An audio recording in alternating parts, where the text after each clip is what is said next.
Hello student, myself Sarode Nita Panduranga, Department of Environmental Science, DC College, Baramati.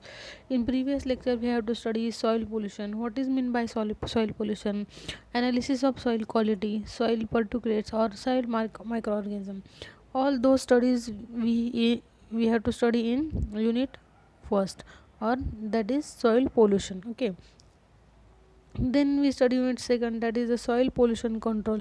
In this we study biological method of soil pollution control. In this to reduce dependency on chemicals. केमिकलवरची जी काही dependency आहे ती कमी करायची. मग आपण त्याच्या against आपण bio fertiliser किंवा बायोलॉजिकल जे काही बायोपेस्टिसाइड आहेत ते आपण यूज करणार आहोत. तर in today's lecture we have to see study of biofertiliser. Biofertilizer are ready to use live formulates of some beneficial microorganism which on application to seed, root or soil help build up a microflora, in turn the soil health. What is mean by biofertilizer?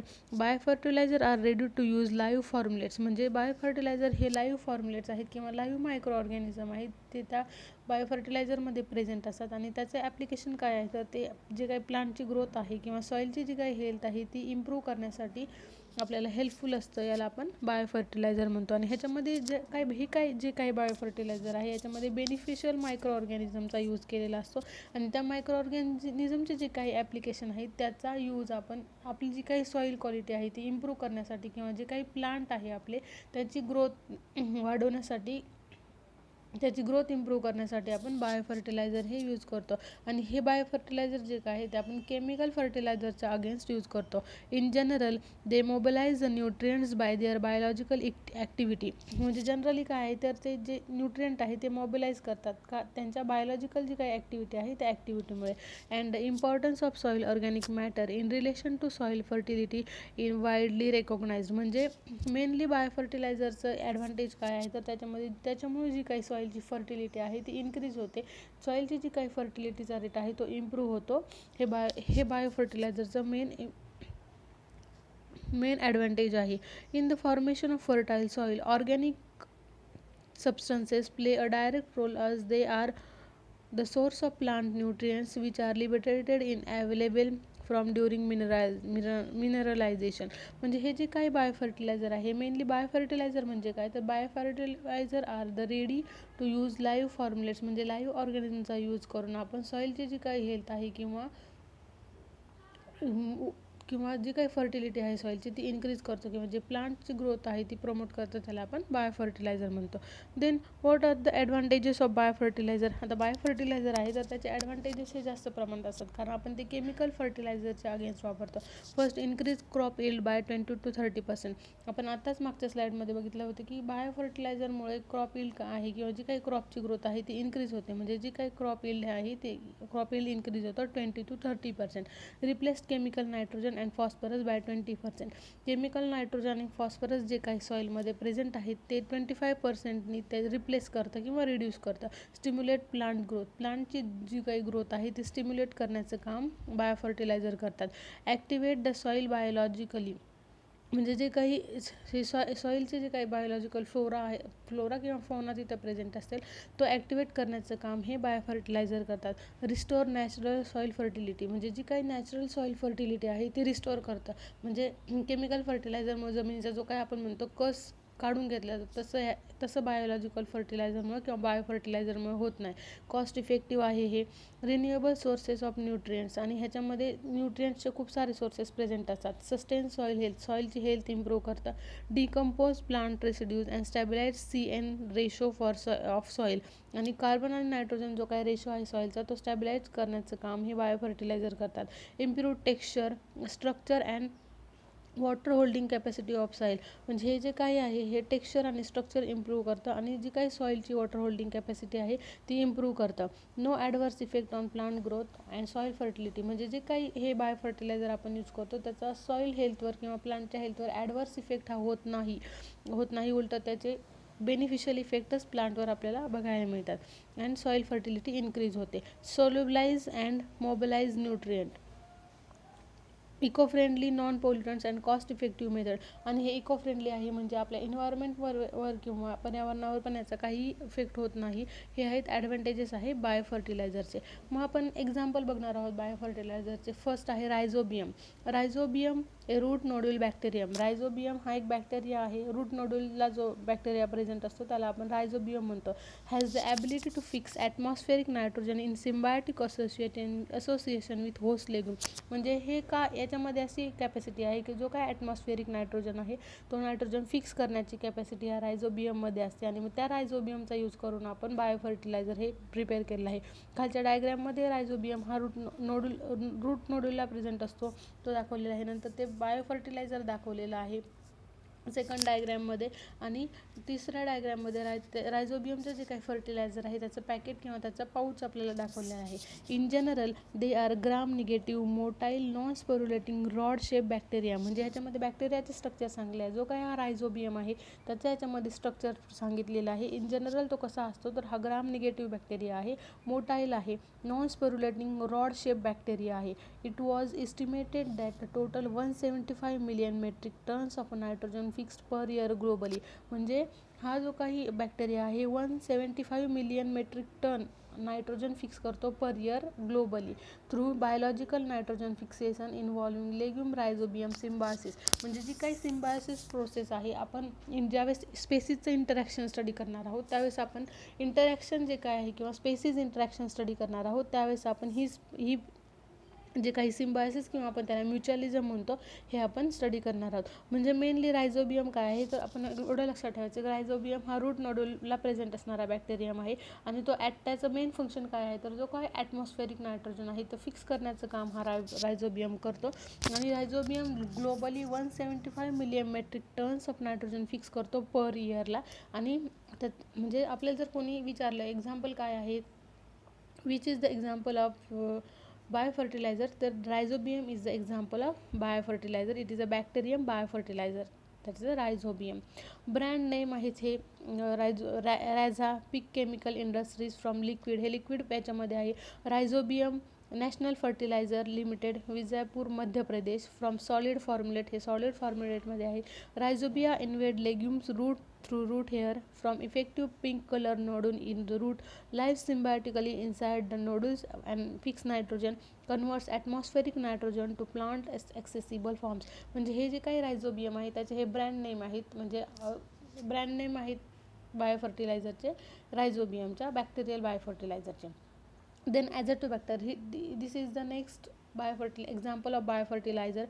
It is a genus of usually motile gram negative bacteria which is a oval or spherical in shape. आता आपण मागचा rhizobium बघितला होता तो rod शेपचा होता आणि हा bacteria कसा आहे ॲझोटोबॅक्टर तर हा ओव्हल अँड स्पेरिकल शेपमध्ये आहे. ॲझोटोबॅक्टेरिया हे सेकंड एक्झाम्पल आहे बायोफर्टिलायझरचं. It is a genus of a usually motile gram negative bacteria which is a oval or spherical in shape. Oval आणि स्पेरिकल आहे हा शेपमध्ये. दे आर एरोबिक म्हणजे त्यांना ऑक्सिजन लागतो. Free living soil microbes which play an important role in the nitrogen cycle in nature. हा जो काही बॅक्टेरिया हा पण नायट्रोजन फिक्सेशनमध्ये किंवा नायट्रोजन जी काही सायकल आहे त्याच्यामध्ये मेन रोल प्ले करतो. Binding atmospheric nitrogen which is inaccessible to plant and releasing it in the form of the ammonium ions in to the soil. म्हणजे जो काही ॲटमॉस्फेरिक नायट्रोजन आहे त्याचं कन्वर्जन हा अमोनियम आयन्समध्ये करतो. म्हणजे प्लांट्स जे काय आहे त्यांना डायरेक्टली ॲटमॉस्फेरिक जो काही ऑक्सिजन आहे ॲटमॉस्फेरिक जो काही नायट्रोजन आहे तो डायरेक्टली ॲब्सॉर्ब करता येत नाही. त्याच्यामुळे हा जो काही ॲझोटोबॅक्टर आहे किंवा रायझोबियम हे जे काही बॅक्टेरिया आहेत हे ॲटमॉस्फेरिक नायट्रोजनचं कन्वर्जन सॉईलमध्ये करतात, सॉईलच्या मधल्या नायट्रोजनमध्ये करतात आणि त्याचं अमोनियम आयन्समध्ये कन्वर्जन करतात. अमोनियम आयन्समध्ये ज्यावेळेस ते कन्वर्जन होतं त्यावेळेस ते प्लांटला बेनिफिशियल किंवा त्यावेळेस ते प्लांट ज्यावेळेस सॉईलमध्ये नायट्रोजन प्रेझेंट असतो त्याच वेळेस ते प्लांट इंजेक्ट करू शकतात किंवा आपल्यामध्ये ॲब्सॉर्ब करू शकतात by the via root. Brand name azotobacter national fertilizer Vijaypur Madhya Pradesh from solid formulate. आणि ही जी काय आहे खाली ॲझोटोबॅक्टरचे जे काही फर्टिलायझर आहे त्याचे डायग्राम दाखवलेलं आहे. त्याचे खाली त्याचं कल्चर कसं आहे ते कल्चर पेट्री प्लेटमध्ये दाखवलेलं आहे. हा आहे azotobacter. Mainly this is a motile gram negative bacteria, oval and spherical shape. आणि याचा पण यूज काय आहे तर नायट्रोजन फिक्सेशन किंवा नायट्रोजन सायकलमध्ये हा मेन रोल प्ले करतो. This is the azotobacter. Then blue green algae. This is also called as a BGA. The BGA's long form is blue green algae. This is the third biofertilizer. BGA also known as a cyanobacteria. BGA लाच आपण cyanobacteria or cyanophyta असं म्हणतो. They obtain their energy through photosynthesis. हे त्यांची energy आहे ती photosynthesis through obtain करतात. Blue green algae are considered as a simplest living autotrophic plants. Autotrophic म्हणजे they synthesise their own food, म्हणजे स्वतःचं अन्न ते स्वतः तयार करतात. अन्नासाठी ते इतरांवर अवलंबून नसतात. त्याला आपण ऑटोट्रॉफिक मोड म्हणतो. They are microscopic and widely distributed in the aquatic environment. हे मायक्रोस्कोपिक आहेत आणि खूप वाईडली डिस्ट्रीब्युटेड आहेत ॲक्वॅटिक एन्व्हायरमेंटमध्ये.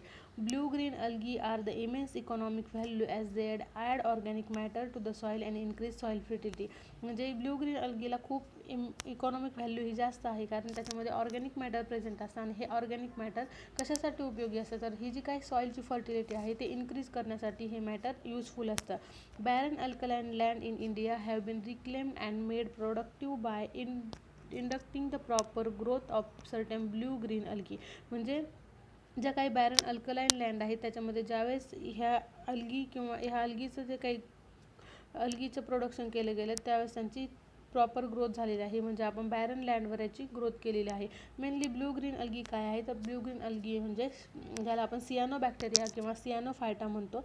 आणि obtain their energy through photosynthesis. आणि अल्गी मेनली त्यांची एनर्जी जी काय आहे ती फोटोसिंथेसिस थ्रू ऑप्टेन करतात. Blue green algae are considered as a simplest आहेत, ऑटोट्रॉफिक आहेत, मायक्रोस्कोपिक आहेत आणि त्या ॲक्वॅटिक एन्व्हायरमेंटमध्ये डिस्ट्रीब्यूट झालेल्या आहेत. आणि त्यांचं इकॉनॉमिक व्हॅल्यू ही खूप जास्त असते आणि याच्यामध्ये ऑर्गॅनिक मॅटर जास्त असल्यामुळे त्या सॉईलची जी काही फर्टिलिटी आहे ती इन्क्रीज करण्यासाठी किंवा इम्प्रूव्ह करण्यासाठी आपण ही ब्ल्यू ग्रीन अल्गी ही यूजफुल आहे. This is the diagram of blue green algae. Then application आहे ते बायोफर्टिलायझरचे. Biofertilizer act as a supplements to chemical fertilizer. म्हणजे केमिकल फर्टिलायझरची सप्लिमेंट म्हणून किंवा त्याचे अल्टरनेटिव्ह पर्पज म्हणून आपण बायोफर्टिलायझर हे यूज करू शकतो. Biofertilizer are cost friendly. म्हणजे आपल्याला परवडतील अशा दरामध्ये हे बायोफर्टिलायझर आपल्याला मिळतात. Microbes in biofertilizer provide atmospheric nitrogen directly to plants. म्हणजे जे काही मायक्रोब्स प्रेझेंट असतात बायोफर्टिलायझरमध्ये ते डायरेक्टली ॲटमॉस्फेरिक नायट्रोजनचं कन्व्हर्जन हे प्लांटला डायरेक्टली त्या ऑर्गॅनिझममुळे ॲटमॉस्फेरिक नायट्रोजन हा मिळतो. They aid in a solubilization and mineralization of other plant nutrients like phosphate. आणि त्यांच्यामुळे फॉस्फेट आहे जसे आपण नायट्रोजनचे फर्टिलायझर बघितले तसे फॉस्फेटचे पण वेगवेगळ्या प्रकारचे फर्टिलायझर असतात. Improve plant growth. बायोफर्टिलायझरमुळे जी काही प्लांट ग्रोथ आहे ती जास्त होते किंवा क्रॉप यील्ड पण त्याच्यामुळे जास्त प्रमाणात होतो. त्याच्यामुळे जी काही इकॉनॉमिक बॅलन्स आहे तो इन्क्रीज केला जातो किंवा इम्पॉर्टन्स जो काही इकॉनॉमिक बॅलन्समध्ये बायोफर्टिलायझरचा जो जास्त आहे. They help in multiplication and survival of a beneficial micro organism in the root region. म्हणजे रायझोफेरिक जे काही बॅक्टेरिया आहे म्हणजे हे मल्टिप्लिकेशन यांचं जास्त प्रमाणात होतं आणि रूट रिजनमध्ये जे काही बॅक्टेरिया आहेत ते सॉईलला यूजफुल आहेत त्याचं मल्टिप्लिकेशन होतं आणि ते बेनिफिशियल त्यांचं जे काही बेनिफिशियल आहे ते सॉईलला आणि प्लांट ग्रोथला होतं. They control and inhibit pathogenic soil bacteria. जे काही पॅथोजेनिक सॉईल बॅक्टेरिया आहेत ते कंट्रोल केले जातात बायोफर्टिलायझरमुळे. They enhance soil texture by increasing amount of humus and maintain soil fertility. ते सॉईलचं टेक्स्चर एनहान्स म्हणजे इन्क्रीज करतात सॉईलचं texture by increasing amount of ह्युमसचं जे काही अमाऊंट आहे ते इन्क्रीज केलं जातं. ह्युमसचं अमाऊंट कधी इन्क्रीज होतं ह्युमस म्हणजे काय ज्यावेळेस ऑर्गॅनिक मॅटरचं थोडंफार डिग्रेडेशन होतं पार्शली डिकम्पोज जे काही ऑर्गॅनिक मॅटर असतं त्याला आपण ह्युमस म्हणतो. म्हणजे humus is a blackish in colour like a blackish in colour and humus.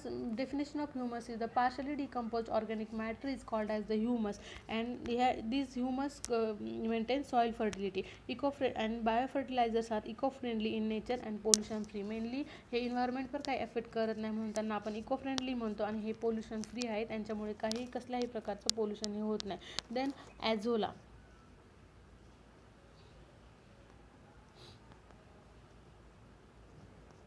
Then azolla floats on a surface of water by means of a numerous small closely overlapping scale-like leaves with their roots hanging in the water. They form symbiotic relationship with the blue-green alga Anabaena azolla, which fixes atmospheric nitrogen, giving by the plant access to the essential nutrients. म्हणजे हे काय azolla आहे, float होतं वॉटरच्या सरफेसवर आणि हे पण खूप युजफुल आहे. हे पण ॲटमॉस्फेरिक नायट्रोजन जो काय आहे तो फिक्स करण्याचं काम ॲझोला करतो. Giving the plant access to the essential nutrient, आणि जे काही प्लांट आहे त्याला इसेन्शियल न्यूट्रिएंट हे ॲझोला देतं. ॲझोला हे एक प्रकारचं बायोफर्टिलायझर आहे. हे खाली डायग्राम दाखवलं त्याच्यामध्ये ॲझोलाची डायग्राम आहे, आणि ज्यावेळेस आपण हे ॲझोला प्लांट प्लस प्रोव्हाइड करतो त्यावेळेस जी काही प्लांटची ग्रोथ आहे ती कशा प्रमाणात होते हे दुसऱ्या डायग्राममध्ये दाखवलेलं आहे. Then next ways is a phosphate solubilizing bacteria. आता आपण हे नायट्रोजन सोल्युबलायझिंग बॅक्टेरिया बघितले. Then now we see phosphate solubilizing bacteria. Many heterotrophic bacteria and fungi efficiently solubilize insoluble phosphate in the soil as well as the inert phosphorus sources. म्हणजे खूप काही जे bacteria आहेत ते आपण जसं नायट्रोजन ॲटमॉस्फेरिक घेऊ शकत नाही तसं फॉस्फरस पण प्लांट घेऊ शकत नाहीत ॲटमॉस्फिअरमधला. त्याच्यामुळे त्यासाठी खूप सारे बॅक्टेरिया आणि फंगस आहेत ते हेल्प करतात प्लांटला ॲटमॉस्फेरिक नायट्रोजन प्लांटला सक करण्यासाठी. This organism secrete organic acids that solubilize insoluble phosphate which becomes then available to plant absorption. आणि हे असे ऑर्गॅनिझम आहेत ते ऑर्गॅनिक मॅटर सिक्रेट करतात आणि सोल्युबलाइज इनसॉल्युबल फॉस्फरस, जो काही इनसॉल्युबल फॉस्फरस आहे तो सॉल्युबल फॉर्ममध्ये त्याचं कन्वर्जन करतात. Which becomes then available for plant. आणि ज्यावेळेस तो सोल्युबल फॉर्ममध्ये प्रेझेंट असतो फॉस्फरस त्यावेळेस तो प्लांट्सचा अब्सॉर्प्शनसाठी योग्य असतो किंवा प्लांट्सला तो ॲब्सॉर्ब करता येतो. Many bacteria belonging to bacillus, pseudomonas, flavobacterium, micrococcus, streptomyces and fungi belonging to Aspergillus, Penicillium and Trichoderma efficiently solubilize insoluble phosphate of rock phosphate groups. म्हणजे आता मगाशी आपण जे काय रायझोबियम बघितलं, ॲझोटोबॅक्टर बघितलं, हे नायट्रोजन फिक्सिंग बॅक्टेरिया होते. आता आपण फॉस्फेट सोल्युबलायझिंग बॅक्टेरिया, तर त्याचे एक्झाम्पल काय आहेत बॅक्टेरियाचे? बॅसिलस आहे, सुडोमोनास आहे, फ्लॅवोबॅक्टेरियम आहे, मायक्रोकोकस आहे, स्ट्रेप्टोमायसिस आहे, आणि फंजाय कोणते आहेत तर ॲस्परजिलस आहे, पेनिसिलियम आहे, ट्रायकोडर्मा आहे. त्याचं ब्रँड नेम आहे PSB national fertilisers Vijaypur Madhya प्रदेश, आणि फॉर्म आहे त्याचा सॉलिड फॉर्मेस. आणि ही खाली जी काय आहे ती डायग्राम आहे phosphate solubilizing bacteria. Then green manure. Green manure is a type of a crop grown primarily to add nutrient and organic matter to the soil. Green manure म्हणजे काय तर हे न्यूट्रिएंट आणि ऑर्गॅनिक मॅटर सॉइलला जे काय आपण देतो त्याला आपण ग्रीन मॅन्युअर म्हणतो. They are grown to the purpose of ploughing them. They increase fertility through the incorporation of nutrients and organic matter in to the soil. म्हणजे ते फर्टिलिटी इन्क्रीज करतं आणि ऑर्गॅनिक मॅटर ची लेवल जी काय आहे ती इन्क्रीज करतं सॉइलमध्ये. Crop that are normally planted as relay crop for the sake of accumulating nitrogen in the soil, producing residues and ground cover. Green manure covers crop are not primarily planted to generate additional income. म्हणजे additional जे काही income आहे ते increase करण्यासाठी आपण green manure वापरतो. Green मॅन्युअरमध्ये organic matter present असतात किंवा न्यूट्रिएंट जास्त प्रमाणात प्रेझेंट असतात, त्याच्यामुळे जी काही प्लांटची ग्रोथ आहे ती जास्त प्रमाणात होते, म्हणून आपण ग्रीन मॅन्युअर हे यूज करतो ॲज अ बायोफर्टिलायझर म्हणून. खाली त्याची डायग्राम आहे किंवा इमेज आहे ग्रीन मॅन्युअरची. They are used for to produce nitrogen, to control weeds, to produce mulch during non crop periods. म्हणजे हे जे काही आहे ते ग्रीन मॅन्युअरचे यूजेस आहेत. To cycle soil nutrients, to protect and enhances the soil biological activity by providing nutrition for the soil organism. It एरेट्स the soil. The green manure crops cover the soil between successive grain crops, thus protecting the soil against wind and water erosion. Green manure crop reduces soil compaction. सॉइलचं जे काही compaction आहे ते green manure reduce करतं. Green manure crop provide habitat to pollinators, आणि पॉलिनेटर्सला ते habitat provide करतं. एक्झाम्पल आहे त्याचे क्रोटॉलॅरिया, मेडिकॅगो, सॅटायवा अँड ग्लिरिसिडिया. हे आहेत ग्रीन मॅन्युअरचे एक्झाम्पल आहेत mainly. In today's lecture we have to see various types of microorganism or bacteria which are used in the biofertilizer, that is the rhizobium, then azotobacter, then blue green algae, that is the cyanobacteria or cyanophyta. Then we see application of the biofertilizer, then we see azolla, then we see phosphate solubilizing bacteria, then we see green manure, and then application of the green manure. Regarding to this, if you have any question please ask. Thank you.